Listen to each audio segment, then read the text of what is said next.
Hello, my name is Hannah Perry and I will be discussing whether or not service providers should be forced to give access to all content on the internet without favoring some sources or blocking others. The definition of net neutrality by Merriam-Webster is the idea, principle, or requirement that internet service providers should or must treat all internet data as the same, regardless of its kind, source, or destination.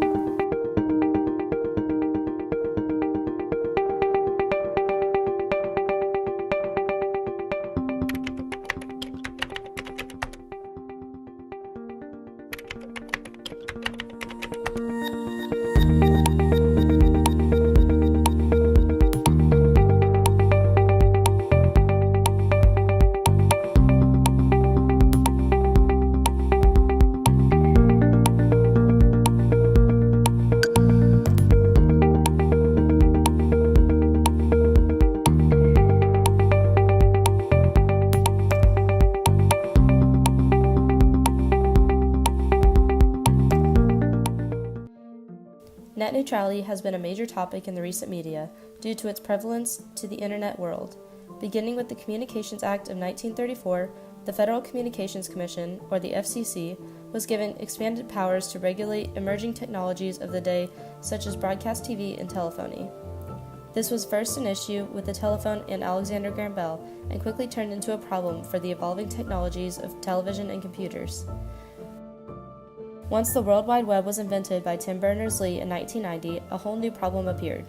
Private marketers thrived under not regularized laws due to the newest invention. The Telecommunications Act of 1996 changed everything. It allows any communication business to compete in any market against another. This created the competition we currently have in the media market.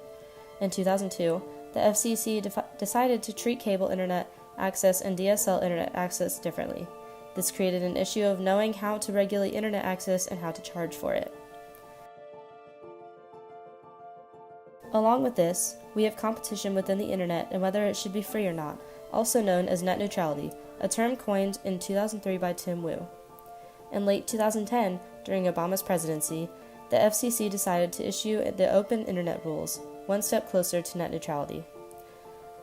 By March of 2015, net neutrality and open internet rules were introduced.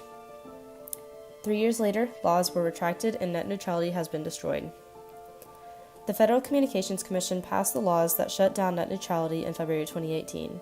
Their reasoning was supporting President Clinton's decisions in 1996 and empowering Americans to choose the broadband internet access service that best fits their needs. The FCC is wanting to give more power to citizens and giving them access to the only internet that they need, rather than having to dig through unnecessary websites. This also serves as a form of censorship for people who need it or want it in their lives. Paid prioritization allows data to travel on less congested networks when the main routes are clogged up. Removing net neutrality prevents companies from having monopolies on businesses. Keeping the internet access up to the consumer actually opens freedoms. It allows people to decide what they see and what they want access to. It gives freedoms of getting faster internet when wanted and access to certain websites when service is spotty. The FCC's purpose was justified and only wanted the best for providers and the economic side of America. On the other hand, net neutrality is a seemingly popular want between younger generations. People feel that the FCC is limiting their powers to use all of the internet rather than certain parts that they have to pay for.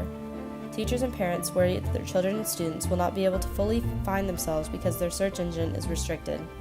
Not having full internet access makes it hard for children to explore topics and ideas that interest them personally. Being able to search topics that interest them, younger generations can find passions at a more youthful age.